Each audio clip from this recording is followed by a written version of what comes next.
So my name's Katie Miller. I'm one of the second years, and today I'll be presenting my EMFU or IMFU, whatever we're calling it these days, presentation, and it will be on ventricular electrical storm. And I will refer to it as ventricular storm, electrical storm, whatever storm I'm referring to, it's all the same thing. So with that, we'll get started. So here's my case. I had a 76-year-old Spanish-speaking only gentleman who presented with chest pain and, quote, shocks for the last 2 days. We used a translator, but he was still a pretty poor historian. So we spoke to his family, who stated he's been complaining of chest pain for 3 days and today almost passed out. He didn't actually lose consciousness. He had no reports of infectious symptoms, shortness of breath, diaphoresis, numbness, weakness, or abdominal pain with this. So I did an exam, and it was a pretty unremarkable exam. In the vitals, only real significant was he was a little bit bradycardic at 54. Otherwise, he had an AICD in his left chest, and the rest of the exam was pretty unremarkable. So I took a little dive into his chart to try to get a little bit more history. And on chart review, we see he had an episode of ventricular tachycardia in 2015 requiring AICD placement. He has high blood pressure, amongst some other things. Kind of the main thing I took away from this is this guy has very significant cardiac history. So I went to the cardiac tab in Epic to try to figure out what happened back in 2015 to get a better idea of what I should be worried about now. So in 2015, this patient had symptomatic ventricular tachycardia in the ED, where he required cardioversion and was admitted to the CCU.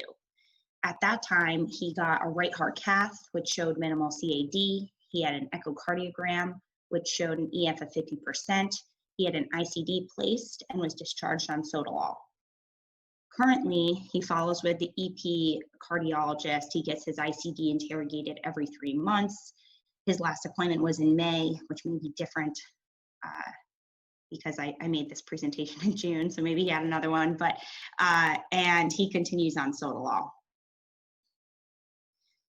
So now that I have a little bit more history, I go to the bedside and do a device interrogation. In the meantime, some objective data comes back. We have this EKG, which I really didn't know how to interpret. We had some labs and imaging. Only real significant thing was he had some mild thrombocytopenia, which wasn't different from previous labs. His CMT looked normal. He had a negative troponin. His chest x-ray, as you can see there, pretty clear. This has the ICD in place. Nothing big kind of popping up so far. So with that, I get a phone call, and it's the Medtronic people, and they say, so Dr. Miller, your patient has had 36 ATP events over the last 3 days, with 2 requiring shocks administered for sustained VTEC of 230 to 260 beats per minute, lasting over 30 seconds each. So I promptly hang up the phone and go to Google. What the heck is ATP?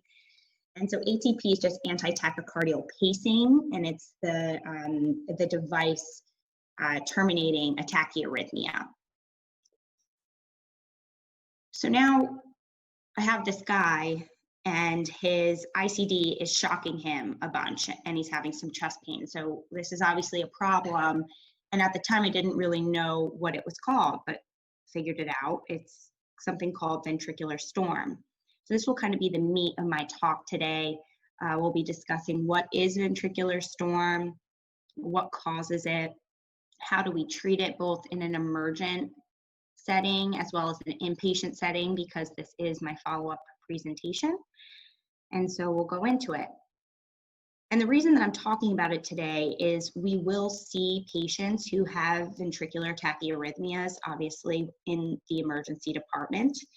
And these tachyarrhythmias, and particularly storm, cause a lot of mortality in patients, as well as significant morbidity in terms of cardiomyopathies and significant hospital stays.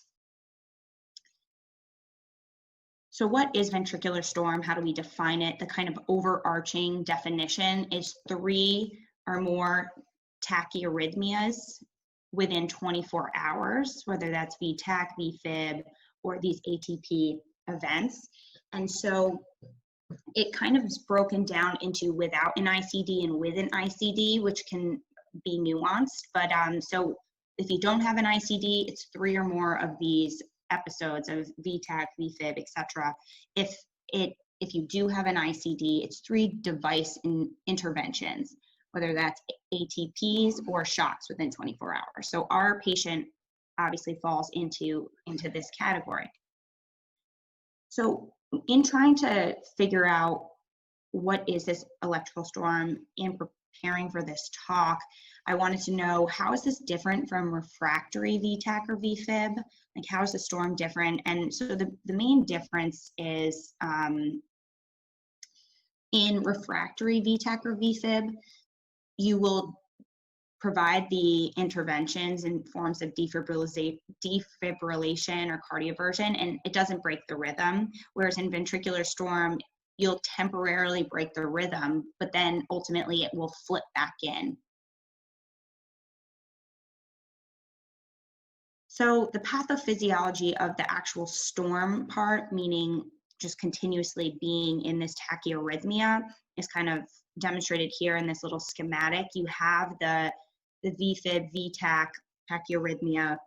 This causes either cardiac arrest, or you intervene with some sort of shock or defibrillation, which causes myocardial injury, which releases endogenous catecholamines into your system, which is pro-sympathetic and pro-arrhythmic, and it kind of just continuously propagates on itself.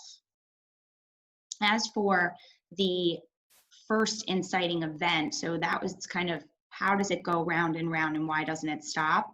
But what is the cause of the initial tachyarrhythmia in ventricular storm? And that's largely unknown. So 60% of all inciting events that leads to this storm picture is unknown, whereas 30% is structural and less than 10% is reversible. So in the emergency department, we're obviously not gonna, solve this unknown picture as to why this is happening, but we have the ability kind of to act on the reversible causes for sure. And if we throw a probe on the patient, maybe we could see a large cardiomyopathy in terms of wall abnormalities. So the big reversible ones that as emergency physicians we should be thinking about are electrolyte abnormalities, particularly hypokalemia, hypomagnesia, acute ischemia, pro-arrhythmic drug effects, hyperthyroid, infections, decompensated heart failure or volume overload, substance abuse, med toxicity, and med non-adherence. So now that we've kind of talked about what causes the initial tachyarrhythmia and what propagates the storm, now we can talk about how do we manage this. And I'll go through both in the emergent setting, in an unstable and stable patient, as well as in the inpatient setting. So first things first, we'll talk about emergent management, and we'll talk about the unstable patient. So unstable management is in a person who has a systolic blood pressure less than 90. We'll obviously start with the basics, ABCs, and next is really patient dependent. Does this patient have a pulse? Does this patient not have a pulse? Is there an ICD in place? And kind of follow the algorithms for each one of these patients, whether that's synchronized cardioversion, defibrillation, letting the ICD shock, etc. But that's not really the point of this talk. I'm not going to go over ACLS. We all have learned it and kind of know what to do. What I will be talking about is kind of the specifics of ventricular storm.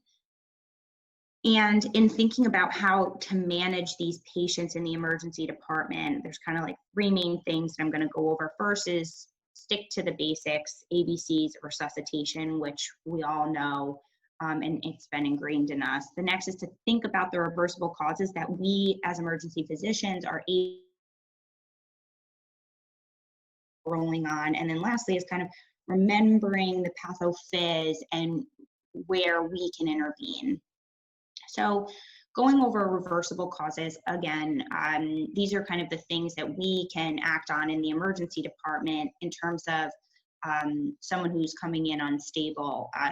Consider electrolyte abnormalities, ischemia, hyperthyroid, infectious, volume overload, substance abuse, etc. And I've seen a lot of you all run codes. I've not personally run a code, but you do this innately, right? Can I get a rainbow, give 2 grams of mag to this patient? Like, you're already, without knowing it, treating these things. So that's the reversible causes. Next thing to do is kind of remember the pathophys of what's propagating this storm. So we've gone over this little schematic. The 2 big things are the sympathetic drive and arrhythmias. So if you can dampen the sympathetic drive and stop arrhythmias, can you break the cycle and break this storm? And that is the mainstay of the treatment. So the 2 key treatments of breaking the storm in the ventricular storm are antiarrhythmias and drugs that block sympathetic drive. And often these are one and the same. So the treatment for ventricular storm, the antiarrhythmic treatment, is mainly amiodarone and beta blockers. I will say, in doing some research for this talk, a lot of the literature kind of brought up both, and some picked beta blockers first, some picked amiodarone first, but I would say more picked amiodarone. So that's why I have it as first line. You can give it as a bolus of 300 going up to 1.2 grams. You can start a drip on these patients as kind of first line antiarrhythmic treatment. Second line is beta blockers, and interestingly, when I was reading about this, it was saying that beta blockers themselves kind of all act very similarly in breaking the storm, and it's kind of like, what is the most available, like what do you have, with the caveat that propranolol, having both beta 1 and beta 2 and antagonistic effects, might be the most effective, but esmolol is often the most available. So most institutions kind of reach for esmolol. So you can try esmolol, you can do propranolol, or lastly, metoprolol. And I won't go into the nitty-gritty details of all of the dosages, etc. So medication, bottom line, a lot of the time when I'm listening to lecture, I can zone out and kind of miss the main points here. But so if anybody is feeling that way, in ventricular storm, if you're treating an unstable patient in the emergency department, reach for an antiarrhythmic, try amiodarone first. If that doesn't work, try the beta blocker most available. And when all else fails, you can always remember that you can look up dosages, you can ask the pharmacist, and they'll help you. So this slide is kind of going through some things that were brought up a lot when I was prepping for this talk, but I didn't 100% know where to put them in. So it's kind of just some special considerations, some honorable mentions that I didn't really touch on. And the first is, obviously, if you have an unstable patient and they are not maintaining their airway, you put one in. I don't need to tell you that, but yeah. So the next is analgesia and sedation. So pain, especially from defibrillation, can increase the sympathetic drive in the storm. So treating that is actually helping treat the storm. So be aggressive with whatever you decide to treat with. ICD considerations, a lot of the time there's this discussion of, do you put the magnet on the ICD or do you not use the magnet? And important to know, if you place a magnet on the ICD, it only stops it from shocking the patient. It doesn't stop it from intrinsically pacing.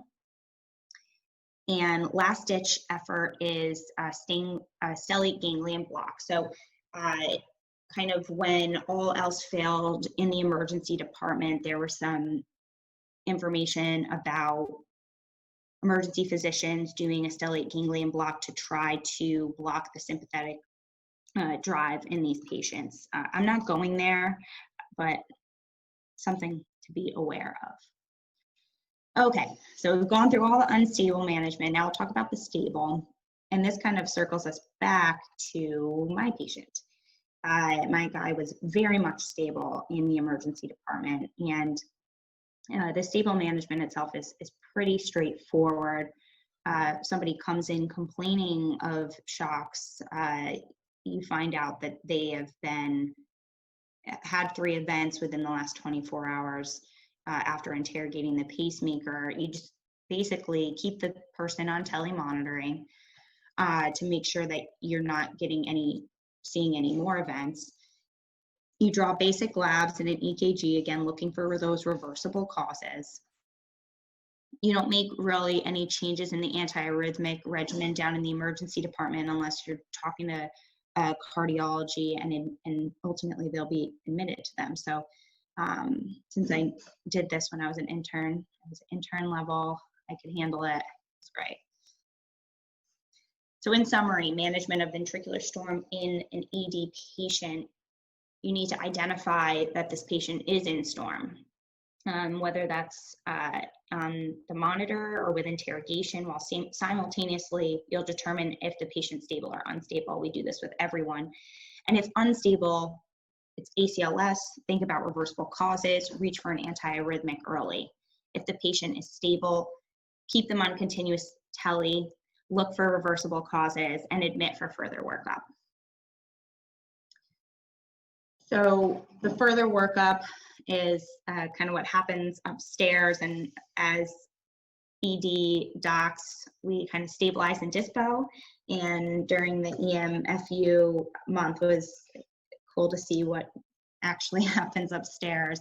It's so this is, what is this workup you speak of, and I'll go into that now. So the inpatient workup for ventricular storm is basically you follow up the lab work for reversible causes. The TSH will come back, make sure the MAG is staying above 2.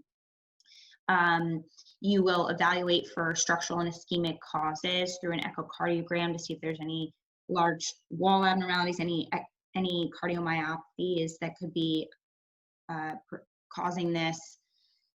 Do a cardiac cath to look for any blockage. If you don't have an ICD, you will get one. Or if you do have an ICD, you'll make sure that it's working properly, the leads are placed correctly. Then there'll be optimization of antiarrhythmic therapy, kind of switching if you're on one, or kind of making sure that whatever you are on is keeping you out of these tachyarrhythmias. And lastly, we'll be considering ablation as a last-ditch effort if you're unable to get a patient stabilized on antiarrhythmic therapy. And if someone is very unstable, there was some discussion about whether or not patients go on ECMO to stabilize them in the interim. So my patient was admitted to the ICCU, and he was here for 3 days. And we'll kind of go over his course here, and which was nice because he followed the inpatient workup pretty nicely. So hospital day 1, he was admitted to the ICCU. He was continued on Sotalol 80 milligrams twice daily. And overnight, he was on continuous telemonitoring where he had 8 more ATP events, 1 with sustained VTEC requiring shock. So on hospital day 2, he was switched to IV amiodarone. They added MAG and metoprolol, the daily meds, to kind of further optimize him. He got a echocardiogram and a left heart cath to evaluate for cardiomyopathies as well as any blockages. And on hospital day 3, he was transitioned to PO amiodarone and discharged home with follow-up. So pretty short course for this. All right, so the big takeaway lessons I'd like you to get, if you get nothing else from this talk, is what is ventricular storm, and it's 3 episodes of a tachyarrhythmia within 24 hours or ICD firing within 24 hours. The main cause of the initial inciting event is unknown, but it can be structural or reversible, which are things that as emergency physicians, we should be thinking about. The storm itself is driven and propagated by sympathetic tone. So reaching for drugs that decrease that sympathetic tone, like amiodarone and beta blockers, will kind of be the mainstays. And these patients are admitted to cardiology, so you can always call and ask for help if you get stuck. Any questions? I can take them next. I initially was supposed to present to the intern, so I kept this picture.